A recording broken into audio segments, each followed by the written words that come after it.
तो हम लोगों को चाहिए संतों से युक्ति जान करके एक नाम का जप करें, एक रूप का ध्यान करें, दृष्टियों को नादान संदान करें। और देखो जी, जवानी में ही कर सकते, बुढ़ापा में होगा। भर्तृहरि ने कहा यावत् स्वस्थमिदं कलेबर गृहम यावत् च दूरे जरा यावत् चंद्र शक्तिर प्रतिहता यावत् चयो नायुषः आत्मा श्रेयसिता विदुषा कार्य प्रयत्नो महान प्रोदीप्ते भवनेत को खंडम प्रत्युद्यमा के दृश्य। भर्तृहरि ने कहा जब तक शरीर रूपी काया स्वस्थ है तब तक मानव को चाहिए आत्म कल्याण कर लेना चाहिए, अन्यथा घर में आग लग जाए अब तब मनुष्य सोचे कि कुआं खोद लेंगे, अब तब आग बुझाएंगे, परिणाम क्या होगा? अरे जब तक कुआं खोदोगे तब तक घर ही जल करके राख हो जाए। उसी प्रकार सोचेंगे बुढ़ापे पर हम भक्ति करेंगे, बुढ़ापे पर होगा। इसीलिए शास्त्र में आया है प्रथमे नार्जितम विद्या द्वितीय नार्जितम धनम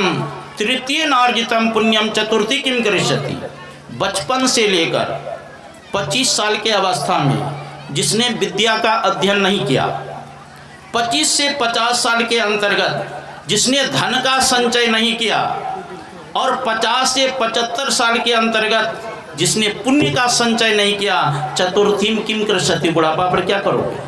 हाँ, तब तो कबीर साहब के भजन याद आ जाएगा, उमरिया धोखे में खोई दियो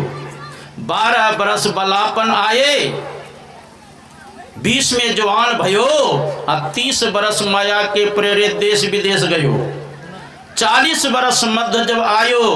गहरी मोह भयो धन और धाम पुत्र के कारण इसी दिन सोच कियो बरस 50 कमर भई टेढ़ी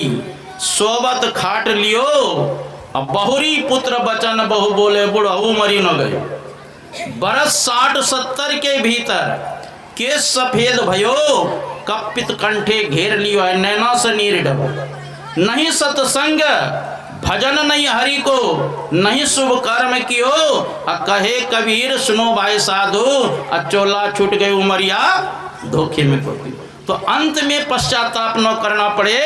इसलिए संतों से युक्ति जान करके हम लोगों को समय पर जो गुरु महाराज बताए 3 बजे ब्रह्म मुहूर्त में उठ के ध्यान करना चाहिए, फिर स्नान के बाद ध्यान करना चाहिए, और दिन का अंत रात्रि का शुरुआत संध्या के समय ध्यान करना चाहिए, और सोते समय 2-4 मिनट जप करते हुए सो जाएंगे तो बुरा सपना नहीं होगा। गुरु महाराज का नियम है सत्संग नित्य और ध्यान नित रहिए करत संलग्न हो बेविचार चोरी नशा हिंसा झूठ तजना चाहिए। 5 पापों से बचें, सत्संग करें, ध्यान करें, गुरु की सेवा करें, तो यह लोक परलोक हम लोगों का दोनों सुख में होगा।